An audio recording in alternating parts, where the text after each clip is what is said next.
Phone tapping case అనేది తెరపైకి తీసుకొస్తున్నారు రోజంత రోజంత. సో దాంట్లో పురోగతి సాధించినట్టుగా మరి వీళ్ళు వాదనలు రాసుకుంటున్నారు. కేసీఆర్కు నోటీసులు ఇవ్వబోతారని ఒక లీక్ ఇస్తారు. మరి ఇస్తురా ఇస్తలేరా అనేది మనం వార్త చూద్దాం. కానీ ఎందుకు ఈ నోటీస్ అనే అంశం తెరపైకి వచ్చింది ఇప్పుడు మనం మేజర్గా మాట్లాడుకోవాల్సింది అదే. 24 నెలలు అవుతుంది ఈ ఫోన్ ట్యాపింగ్ని జరపబట్టి. కానీ ఎప్పుడైతే కేసీఆర్ ప్రెస్ మీట్ పెట్టిండో, ఆ ప్రెస్ మీట్ ప్రజల లోపలికి వెళ్ళిందో, ఎమ్మటే రేవంత్ రెడ్డి ఈ ఫోన్ ట్యాపింగ్ అనే అంశాన్ని తెర మీద తీసుకొచ్చింది. 2 రోజుల నుంచి నాటకాలు ఆడుతురు, మన సినిమాలలో యాక్టర్లు ఆడినట్టుగా. ఫైనల్గా ఈరోజు దాన్ని మరి ముందలు తీసుకొచ్చిండు. ఓ రాయేసి చూస్తాడు, ప్రజలు ఏమంటారు, సమాజం ఏమంటుంది, బీఆర్ఎస్ పార్టీ ఏ రకంగా స్పందిస్తుంది అంటే మనం అందరూ అంటున్నాం కదా, రేవంత్ రెడ్డి పిరికోడు పిరికోడు పిరికోడు ఏం చేయలేకపోతే అంటున్నాం. సో ఏదో ఒకటి చేద్దామని ఏమన్నా అడిగేసిండా, లేదంటే ఇది కూడా మేకపోతు గాంభీర్యమేనా?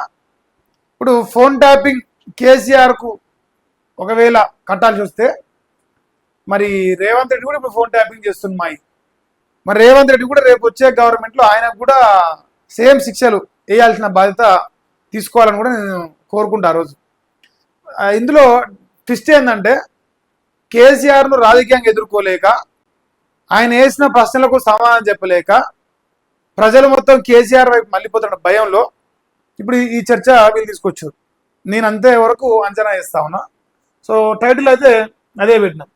సో కేసీఆర్కు నోటీసులు. ఒకసారి ఇదే వార్తను వెలుగు పత్రిక రాస్తుంది, ఒకసారి చూడండి. 2 గంటలకు రాసిన ట్యాపింగ్ ఫైల్స్ అట, కేసీఆర్కు నోటీసులు. మాజీ మంత్రులు కేటీఆర్, హరీష్కు కూడా అని చెప్పేసి అంటారు. విచారణకు సిద్ధమవుతున్న సిట్ అట.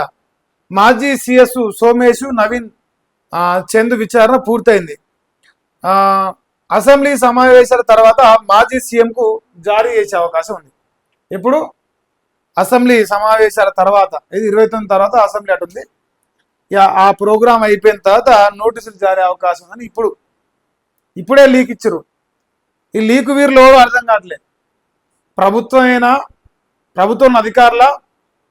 ఇంకోటి ఓ మాట అంటారు, సజ్జనారు బాధ్యతలు స్వీకరించాక మరింత దూకుడు పెంచినట ఈయనట. ఇది మలిగాడు చెప్పినట్టు ఫేక్ ఎన్కౌంటర్లా నీ జీవితం మొత్తం. ఏమైనా సజ్జనారు నీ జీవితం మొత్తం ఫేక్ ఎన్కౌంటర్లా అని ఇజ్జతీసిన మలేషియాడు. సో ఆయన సజ్జనార్ గారట, ఈయన వచ్చిన కానించట దూకుడు పెంచినట ఫోన్ ట్యాపింగ్ కేసులో. ఈ ఫోన్ ట్యాపింగ్ అనేది గత ప్రభుత్వంలో జరిగింది, రేపు వచ్చే ప్రభుత్వంలో జరుగుతుంది, ఇప్పుడున్న ప్రభుత్వంలో జరుగుతున్నది. రెగ్యులర్గా మా ఫోన్ ట్యాప్ అవుతున్నాయి, జర్నలిస్టుల ఫోన్లు. అది 100 సార్లు మేమే లైవ్లో తీసుకొని కూడా చెప్పినాం. కాంగ్రెస్ పార్టీ ఇప్పుడు ఏంటంటే, అసెంబ్లీ ఎన్నికల్లో కేసీఆర్ ఏమైనా భయపడతారేమనుకుంటారా? ఈ లోటపీస్ కేసులకు, ఈ నోటీసులకు కేసీఆర్ భయపడి ఇట్లా అసెంబ్లీ దాకా సైలెంట్ ఉండు, ఓ ఒకవేళ నువ్వు సైలెంట్గా లేవనుకో, నువ్వు ఎగిరినావు అనుకో, అసెంబ్లీ మీటింగ్ అయిపోగానే నేను నోటీస్ ఇస్తాను. అదేదో ఇప్పుడే ఇస్తే ఏమైతుంది, మరి ఇప్పుడు ఇస్తే ఏమైనా భయం అవుతుంది? ఇంకా 6 రోజులు ఉంది టైం. ఈ 6 రోజుల విచారణకు వస్తాడు కదా. ఏంటంటే ఇదంతా ప్రజల్ని పిచ్చోళ్ళని చేసే డ్రామా. రేపు అసెంబ్లీలో జరిగే చర్చ కంటే ఎక్కువ కేసీఆర్కి నోటీస్ ఇచ్చేది చర్చ జరగాలి. కాంగ్రెస్ పార్టీ ఎప్పుడైతే తన పైన వ్యతిరేకత వస్తుంటుందో, ఎప్పుడైతే ప్రజల లోపల నెగిటివ్ వైబ్స్ కనిపిస్తుంటాయో, ఎమ్మటే బీఆర్ఎస్ పార్టీ పైన దుమ్మెత్తిపోస్తారు. ఇక మళ్ళీ దుమ్మెత్తిపోసే కార్యక్రమం వాళ్ళకు పాజిటివ్ వైబ్స్ ఉండి వాళ్ళకంతా అనుకూలంగా జరుగుతున్న రాజకీయం ఉన్నప్పుడు మాత్రం అస్సలు ఆ ఫోన్ ట్యాపింగ్ ఎటు చేస్తుందో, ఆ కాలేజ్ ఎటు చేస్తుందో అర్థం కాదు. కానీ డ్యామేజ్ అవుతుంది మనకు అన్నప్పుడు మాత్రం ఎమ్మటే తెరపైకి వస్తుంది. 24 నెలలుగా తెరపైకి వస్తుంది పోతుంది, కానీ పురోగతి మాత్రం ఇంతలా సున్నా, గాడిదగుడ్డు లాంటి సున్నా. పురోగతి ఉండదు. అల్లా ఇంతసేపు ప్రచారమే, రాజకీయ విమర్శల వరకే అంకితం అవుతుంది. ఇంకా ఫోన్ ట్యాపింగ్ కేసు సిట్ చీఫ్గా హైదరాబాద్ పోలీసు కమిషనర్ సజ్జనారు బాధ్యతలు స్వీకరించినట. తర్వాత విచారణలో వేగం పెరిగింది. నిన్న మాజీ సీఎస్ సోమేష్ కుమార్, ఇంటెలిజెన్స్ మాజీ చీఫ్ నవీన్ చంద్ విచారించిన సిట్టు త్వరలోనే బీఆర్ఎస్ సుప్రీం, విన్నారానే, సుప్రీం సుప్రీం సుప్రీం అని 2 రోజుల నుంచి కథ నడిపించారు కదా, డైరెక్ట్ ఇప్పుడు కేసీఆర్ అనే వాళ్ళే రాస్తారు. మాజీ సీఎం కేసీఆర్ కు నోటీసులు ఇచ్చేందుకు సిద్ధమవుతున్నట్టు సమాచారం. ఈ సమాచారం వెలుగు పత్రిక ఒకదానికే వస్తుంది, వేరే పత్రికలకు పోదు ఈ సమాచారం.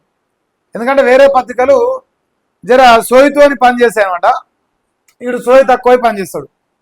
ఆయనకు తెలిసిపోయింది ఇప్పుడు, ఆహా కేసీఆర్ని 20 రోజుల తర్వాత చేస్తారు, ఇంకా రేపో మాపో అరెస్ట్ కూడా అని రాస్తారు ఇక నన్ను అడిగితే. ఎందుకంటే చర్చ సీరియస్ చేస్తా ఉన్న కొద్దీ వీళ్ళు భయం అవుతూ ఉంటుంది, వాళ్ళకి అది రోగం ఉంటుంది పాపం, అలా రోగిస్తుంది అనమాట అట్లా. ఇంకేమంటాడు, ఈ క్రమంలో అప్పట్లో మంత్రులుగా వ్యవహరించిన కేటీఆర్ హరీష్ రావుకు కూడా నోటీసులు జారీ చేసి విచారిస్తారని తెలుస్తుందని చెప్పేసి ఒక వార్త రాసిండు. ఇక్కడ కేటీఆర్ హరీష్ రావు ఇద్దరి పేరు రాసిరు, మిగతా వాళ్ళు మంత్రులు లేరా? ఆ రోజు సర్కారులో వేరే మంత్రులు ఎవరు కనపడలేదా?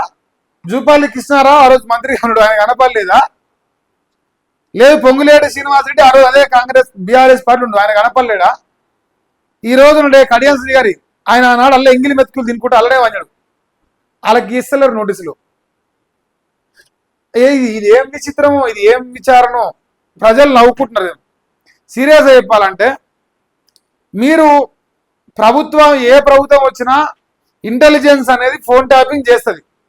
ఎవరి ఫోన్లు చేసింది ఏంటనేది మీరు ఒక్క రోజు బయటకు ఒక్క రికార్డు బయట పెట్టలేదు మీరు ఇంతవరకు, ఒక్కటి కూడా. గీల రికార్డు నాడు ఒక లీడర్ ఒక 2 నిమిషాలు ఒక 2 సెకండ్లన్నా ఇన్నారు. అది లంగలు తిన్నారా, దొంగలు తిన్నారా, లేదంటే రాజకీయ నాయకులు తిన్నారా, అసలు ఎవరి ఫోన్ విన్నారు? అది తెలవాలి కదా ప్రజలకు, సమాజానికి తెలవాలి కదా. అది తెలియకుండా ఒకటే వాగుతారు పేపర్ల రాసుడు, అంతా డబ్బా కొడుడు, ఈ డబ్బాతో బయటపడతాను మూర్చుడు. నేనేం చెప్తున్నా, ఏ ప్రభుత్వంలో అయినా ఫోన్ ట్యాపింగ్ జరుగుతుంది, కేసీఆర్ కూడా జరిగింది. కానీ ఎవరు తిన్నారు? ఇంకోటి, ఇప్పుడు రేవంత్ రెడ్డి నేనేదో పత్తిత్తునైనట్టు ఎంక్వైరీ చేస్తానా అని ఇలా కలరింగ్ ఇస్తాను కదా, మరి ఇదే సీరియస్నెస్ 2 సంవత్సరాలకెళ్ళి ఎందుకు లేదు? కేసీఆర్ ఫామ్ హౌస్ లో ఉంటున్నాడు ఎందుకు లేదు? ఫామ్ హౌస్కి వెళ్ళి బయటికి రాగానే ఫోన్ ట్యాపింగ్ నోటీసులు ఎందుకు వచ్చినాయి? ఎక్కడ ప్రజల లోపల కేసీఆర్ సభలు పెడతాడు, ప్రజల లోపల బీఆర్ఎస్ కు మద్దతు పెడుతూ ఒక భయంలో, ఒక బెదురులో ఇవన్నీ చేస్తున్నట్టుగా నేను భావిస్తాను. ఇక మీ ఇష్టం, ప్రజలు చెప్తారు కదా నిజంగా. మరి మేము అనుకునే నిజమా, లేదు మీరు మాట్లాడుకునే నిజమా? ప్రజలు న్యాయ నిర్ణేతలు, ప్రజలు డిసైడ్ చేస్తారు వాస్తవానికి. ఇంకా దీనికి తోడు ఇప్పుడు బండి సంజయ్ గారు ఈయన ఒక కామెంట్ చెప్తాను చూడండి, నిగ్గు చేసాల్సిందే అంట. టీవీ సీరియల్లో ఫోన్ ట్యాపింగ్ కేసు నడుస్తుంది, 24 నెలలు అయితే అవుతుంది సీరియస్ అని. టీవీ సీరియల్ కూడా 2 నెలలు ఏం పట్టదు, అది సంవత్సరాలు అయిపోతుంది. ఇది 2 నెలలకు వస్తుంది. అది అర్హాలు వెళ్తలేదు, ఇది అది ఏ కట్టోది వెళ్తలేదు, ఆధారాలు లేవు, బయట పెట్టింది లేదు, ఏదో ఒకటి నిరూపించేది కూడా లేదు. కేవలం నోటీసులు ఇచ్చి చేతులు దులుపుకుంటారా? సూత్రధారుల కుట్రలను బయట పెట్టాలి కేంద్ర మంత్రి బండి సంజయ్. నోటీసులు ఇచ్చినా, ఇంకా ఏ టీసులు ఇచ్చినా ఫైనల్ గా రేవంత్ రెడ్డికి కేసీఆర్ ను ఇట్లా టచ్ చేసేద్దాం లేదు. అది ఎవరు అవునన్నా కాదన్నా ఇది ఓపెన్ సీక్రెట్. పబ్లిక్ కూడా జనమే అంటారు, ఇంకా మనం అనేది ఎక్కే దాన్ని పబ్లికే అంటారు, ప్రజలే అనుకుంటున్నారు వీళ్ళు ఏం చేయలేరు, వీళ్ళతో మనం కూడా కాదని. ఇంకా మరి వాళ్ళ కర్మ ఎటు పోతుందో చూద్దాం. సో ఇది ఒక వార్త కనిపిస్తున్నది. దాదాపుగా రేపు అన్ని పేపర్లో బ్యానర్ ఐటమ్ ఇదే, ఒక్క పేపర్ లేకుండా రేవంత్ రెడ్డి ఆస్థాన మీడియా మొత్తం